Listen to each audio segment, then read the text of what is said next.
Ces courriers ambigus, ces rêves de fortune conduisent certains à faire des folies. Majorque, aux Baléares, un décor de carte postale. Au 3e étage de cet immeuble, le 3 pièces de Michel.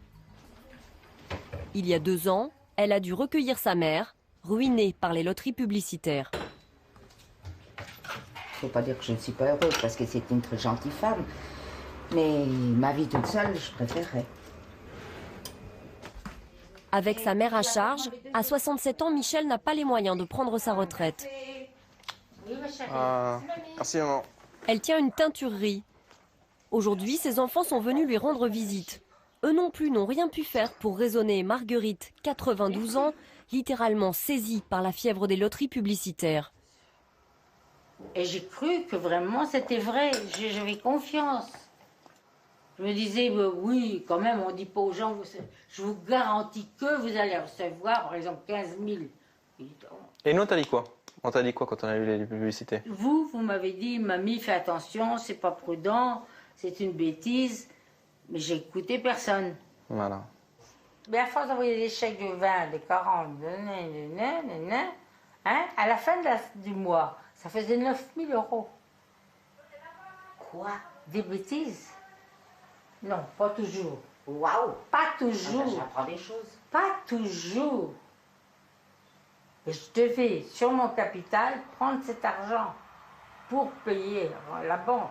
Combien d'argent vous avez dépensé là-dedans?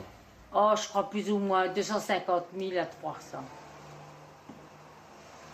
Et c'est beaucoup. Près de 300 000 € en seulement 2 ans. Les économies de toute une vie. Je ne marche pas très bien, mais vous pouvez me suivre. Les souvenirs de ces bêtises, comme elle les appelle, sont soigneusement rangés dans sa chambre.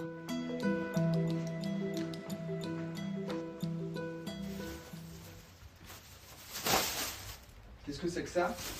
C'est les chèques que j'ai faits. Évidemment, il y a peut-être quelques chèques que j'ai fait pour moi en privé. Mais le restant, on va regarder n'importe lequel. 30 € pour 1 million. Alors, vous dites, oh bah quand même, s'il me dit ça, c'est qu'il y a vraiment du vrai. Je devais gagner 58 750. Vous marquez la somme que vous deviez gagner. Oui. Ah. C'est pour ça que je jouais. C'est une folie de ma part, je reconnais, mais... Regardez, il y a un autre million là, pour 20 €. Pas pour moi. Dans l'espoir de toucher ces millions, Marguerite a acheté des centaines de produits dont elle n'avait pas besoin. Des kilos de nougat, des litres de crème de beauté en tout genre. Elle a noirci 4 400 chèques à un rythme effréné.